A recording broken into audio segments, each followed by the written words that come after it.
Halo semua sahabat Mama Kay dimanapun berada, semoga dalam keadaan sehat. Setelah sebelumnya kita sudah membuat bakso dari daging giling, sekarang kita akan membuat bakso dari daging utuh ya teman-teman.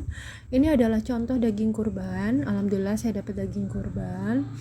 Nah, ini pelajari ya konsep cara memotong di modul, yaitu dengan berlawanan serat supaya daging yang dihasilkan jauh lebih empuk.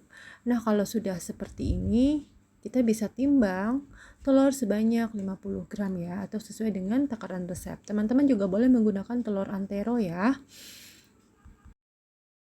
Kita juga bisa mencincang daging setelah kita potong kotak-kotak, tujuannya agar kerja blender semakin mudah. Nah, ini adalah bahan yang kita gunakan untuk membuat bakso.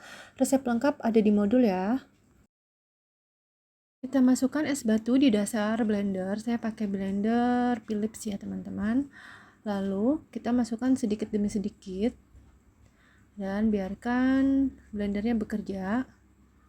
Nah, blender ini anti slip ya, jadi di bawahnya dia sudah ada karetnya gitu, jadi tidak mudah untuk geser. Lalu kita masukkan sisa daging sampai habis ya teman-teman. Sesekali kita perlu merapikan sisi-sisi yang ada di blender agar semua daging tercampur dengan baik. Nah, ini adalah contoh daging setengah lumat ya, masih belum begitu halus. Kita lanjutkan lagi proses pemblenderannya. Kalau adonan kurang air, nanti tekstur baksonya bisa jauh lebih padat, maka disesuaikan dengan keinginan ya. Teman-teman bisa membekukan putih telur ke dalam kulkas atau sekedar memasukkan ke dalam chiller selama beberapa menit atau jam ya. Tujuannya agar bakso yang dihasilkan jauh lebih kenyal. Tapi kalau di sini saya tidak melakukannya karena untuk mempersingkat waktu ya. Nah, ini tapioka kita bisa masukkan satu persatu, sesendok demi sesendok.